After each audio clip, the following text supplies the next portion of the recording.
बिना धागे की पतंग। एक बार एक पिता और बेटा पतंगबाजी के मेले में गए। आकाश रंग बिरंगी पतंगों से भरा हुआ था। यह दृश्य देखकर बेटा बहुत खुश हुआ। उसने अपने पिता से कहा, पिताजी, क्या मुझे भी एक पतंग और धागे की चरखी दिला सकते हैं? मैं भी पतंग उड़ाना चाहता हूँ। पिता मुस्कुराए और उसे पास की दुकान से एक पतंग और धागे की चरखी दिला दी। बेटा खुशी खुशी पतंग उड़ाने लगा। कुछ ही समय में उसकी पतंग आसमान में ऊंचाई तक पहुंच गई।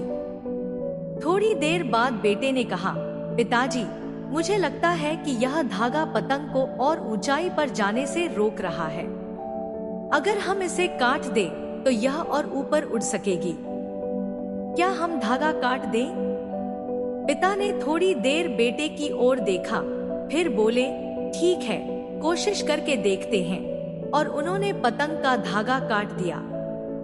शुरुआत में पतंग थोड़ी और ऊंचाई तक गई, जिससे बेटा बहुत खुश हुआ। लेकिन थोड़ी ही देर बाद पतंग डगमगाने लगी, फिर धीरे धीरे नीचे गिरने लगी।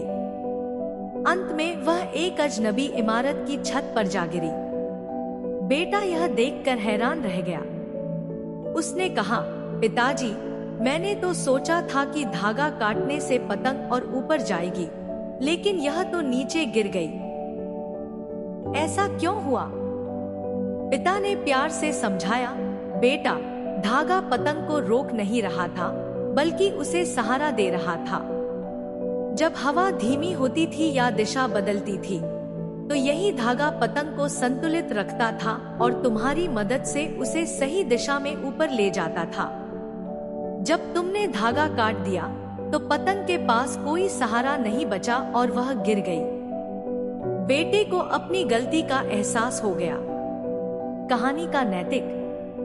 अक्सर जीवन में हम सोचते हैं कि हमारे रिश्ते, परिवार या जिम्मेदारियां हमें आगे बढ़ने से रोक रही हैं। पर हम यह भूल जाते हैं कि यही रिश्ते और जिम्मेदारियां हमें सहारा देते हैं, मुश्किल समय में हमारा साथ देते हैं और हमें ऊंचाइयों तक पहुंचने में मदद करते हैं। वे हमें रोकते नहीं हैं, बल्कि हमें संभालते हैं। अपने अपनों को कभी मत छोड़ो, क्योंकि वही तुम्हारी सबसे बड़ी ताकत है।